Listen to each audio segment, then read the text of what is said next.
Welcome to the Deep Dive, where we take the sources you sent us, articles, research papers, deep institutional analysis, and distill them into the pure, surprising insights you really need. Today, we are focusing on something that is, well, it's maybe the most powerful, yet most invisible force in governance, the scarcity of time itself. We're going to deep dive into the structural mechanics of parliamentary calendars and, how the clock dictates everything from political behavior to the actual quality of the laws we all live under. And we have to start with a number that genuinely shocked me when I first saw it in the source material. We all assume Parliament is constantly on, right? You see the news, you read about crises, and politics just feels like this non-stop 24/7 machine. But here is the core startling fact. In a typical year, the House of Commons sits for formal debates and votes for only around 150 days.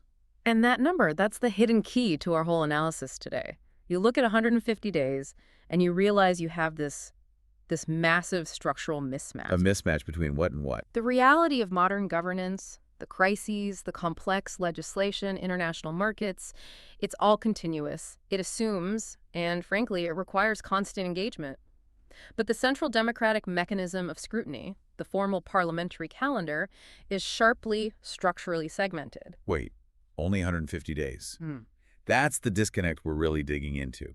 It means that the formal, high-profile process of debate and public accountability, the mechanism that's supposed to scrutinize the executive, it's just interrupted by these long, predictable pauses. And that structural segmentation is precisely why we even have concepts like recall. Right. Recall, the act of bringing Parliament back early, it isn't a normal rhythm. It's an exceptional reactive emergency interrupt function. It only exists because the calendar assumes these long pauses that the constant flow of modern government activity, it often refuses to provide. And to be absolutely clear for you listening, we are not debating how hard individual members of Parliament work. They don't disappear. No, not at all. They are busy in committees, they're dealing with constituents, drafting policy. We are focusing entirely on what happens when the central, formal chamber of scrutiny, the place where the power of the executive is publicly challenged and votes are held, slows down. Or stops completely. Yeah. Our mission today is to unpack what happens when time itself becomes the most powerful and the most scarce resource in a democratic legislature. Because once time is treated like gold, every little procedural step takes on this intense political meaning. Okay, let's unpack that core idea. The moment time becomes finite, the moment you only have 150 days, the value of that time and the political leverage that comes with controlling it just changes dramatically. It creates a new form of currency. When time is tight, getting time for your agenda matters more than almost anything else. Right. And conversely, losing time, even a single day, feels incredibly costly to the party in power. So that's the new dynamic. Every seemingly boring procedural maneuver now carries a significant political weight. Which brings us to the power of delay. Our sources show how this tight timeline fundamentally shifts the dynamic in the chamber. Delay stops being mere bureaucratic obstruction. It becomes pure political leverage. How does that work in practice? Well, think of it this way. If you're the opposition and you know a government bill absolutely has to pass before the summer recess, every single hour you consume debating an earlier, unrelated piece of legislation increases your leverage on the bill that actually matters to the government. So you can force concessions. You can force concessions or even kill the bill entirely without ever casting a single no vote against it. That running down of the clock, the tactical use of legislative time, it's often an invisible element to the public, isn't it? It's procedural, it's quiet. Very quiet. It requires no dramatic confrontation on the floor. It only works because the underlying resource, the sitting time, is scarce and strictly scheduled. It's kind of an elegant political maneuver based purely on the tyranny of the calendar. It's the legislative equivalent of saying, your clock is ticking and I'm the one controlling the speed of the second hand. And here's where it gets really interesting, because this constraint explains parliamentary behavior that looks absolutely bizarre from the outside. The long speeches, the repetition, the deliberate stretching of points. Filibustering. Exactly, talking something out. The external reaction is so often, why are they being so childish and repetitive? And that's a fair question, but the sources reframe it. They argue that in a system with finite debate time and no guaranteed timetable to get everything done, talking something out isn't necessarily malice. It's a predictable, even rational response to a structural constraint. Okay. If running out the clock has tangible consequences for the government's agenda, the opposition is incentivized. You could even say obligated to do it. So if the government wants a flagship bill passed by, say, a strict December deadline, and the opposition knows they have only 30 sitting days left, Those days become the ultimate bargaining chips. Every minute spent debating is a minute taken away from that final vote. It's a completely rational way to force a compromise. and this leads directly to the core defensive intent that's laid out in the analysis, that none of this requires MPs to be cynical or lazy or malicious. This is simply what happens in any complex system where demand exceeds capacity and time has to be rationed. I want to challenge that point, though, because to the public, it often looks like an obvious waste of resources. I mean, time is literally being wasted on purpose. How does the source material distinguish rational tactics from, pure political cynicism? That's a really important nuance. The sources argue that the outcome might look cynical, but the underlying drive is rational self-interest within a constrained system. Like what? Well, think of other systems that ration time. We don't call a hospital cynical for triaging patients. Right, they have to. They have to apply criteria to Yeah. decide who gets resources now. We don't call a court system malicious for having backlogs. They have finite judicial time. Parliament is doing the same thing, just with legislative proposals and debate time instead of patients or cases. I see. Scarcity doesn't necessarily make people worse. It simply makes certain behaviors, like maximizing leverage through delay, the most predictable and effective choice available to a party in the minority. And once those behaviors become rational, they get normalized. They become an expected part of the political game. That is a powerful reframing. So if the first effect of time scarcity is the weaponization of process and delay, the second effect is far subtler, but maybe more damaging, the degradation of content. Let's move to what we're calling the compression effect. Right, and the loss of nuance. When Parliament finally returns and faces this huge accumulated backlog of issues, everything gets compressed. Debates shorten, crucial stages of legislation are rushed, and bills face immense pressure to just move quickly. So what are the specific consequences for the quality of the policy itself? Because if you have to rush, something has to give. What gives is complexity. The source material explains that nuanced amendments, which often address the critical second or third order effects of a law, they struggle desperately to get airtime. Okay, an example. Sure. If an amendment deals with a highly specific technical aspect of a bill that might not become a problem for, say, 3 years, it's often just dropped in the name of speed. So you kick the can down the road. You kick the can down the road. Because scrutiny is rushed, the default mechanism for dealing with potential problems becomes, we'll fix that later. With secondary legislation or a technical amendment down the line, that promise to fix it later is really just a rational way of coping with the compression. But it means the law that's passed it's just inherently less scrutinized, less robust. Exactly. And the sources use a fantastic phrase for this. Bills don't just move faster, they move thinner. Move thinner. I like that. Yeah. They move thinner because the system is quietly selecting for what fits the time available and what survives best in a compressed legislative environment. Let me guess. Clear slogans, simple binaries. You got it. And measures that fit easily into short exchanges or sound bites. The elements that require a detailed, lengthy debate about subtle technical impacts, those just fall by the wayside. Can you give us a practical example? I mean, what kind of detail gets lost when a bill moves thin?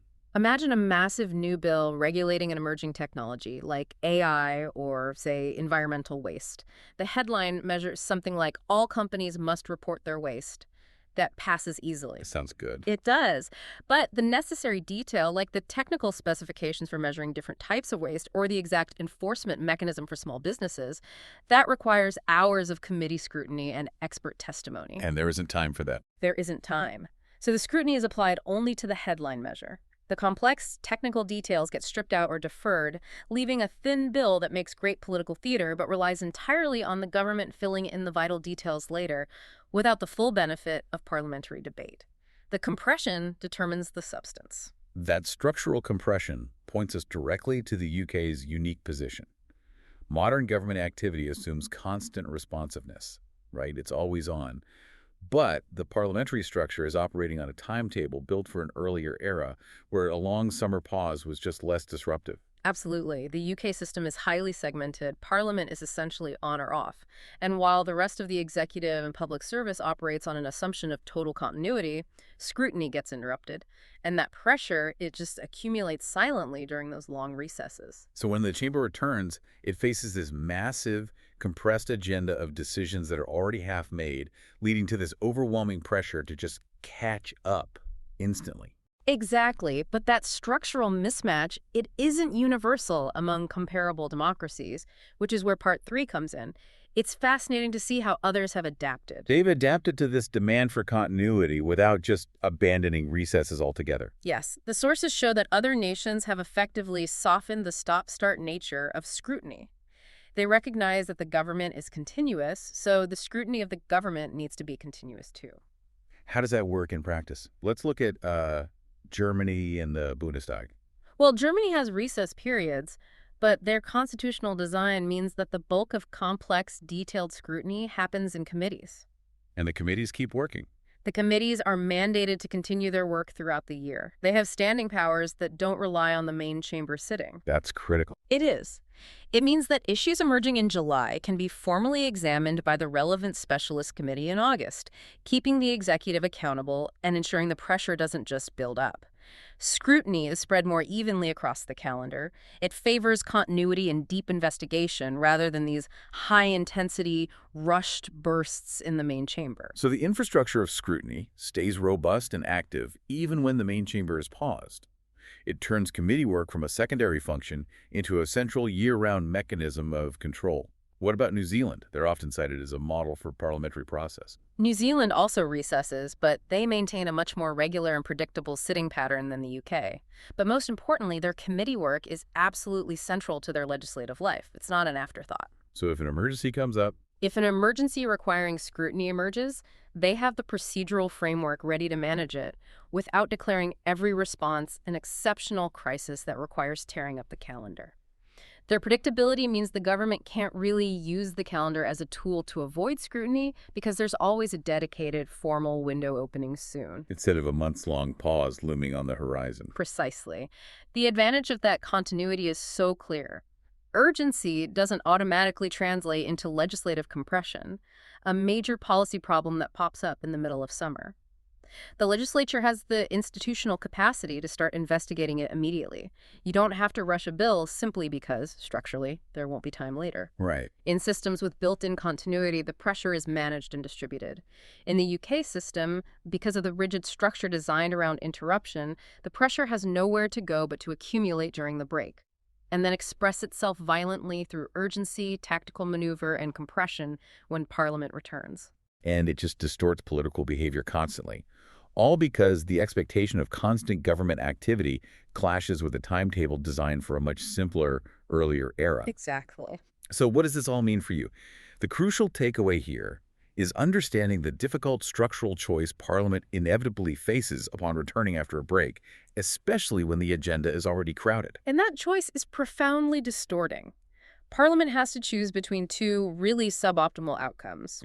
Slow things down, dedicate time to nuance, and look obstructive to a public that's clamoring for action, or move quickly, rubber stamp the agenda, and look decisive, but pass thinner, less scrutinized legislation. Neither option leaves much room for the careful, patient work that makes for genuinely good policy. Not at all. So the core insight here is that when time itself is made scarce, process becomes political, visibility becomes currency, and performance starts to crowd out patience and diligence. And that's why parliamentary conduct can look so strange and self-defeating from the outside, but is completely predictable once you realize that the finite calendar is the single most powerful constraint in the room. It connects everything. It does. And if we connect this to the bigger picture, knowing that Parliament has this limited time and the structure rewards different ways of coping with that scarcity through tactical delay on one side or rapid compression on the other, it raises a really important question for reflection. Go on. If your time is limited, where do you spend your formal power? How do individual members of Parliament decide where to put their limited effort when the system quietly pretends they all respond to pressure in the same way? That highly constrained decision, where to spend your 150 days of formal power, that is the hidden engine of modern governance, and it drives structural outcomes far beyond mere party politics.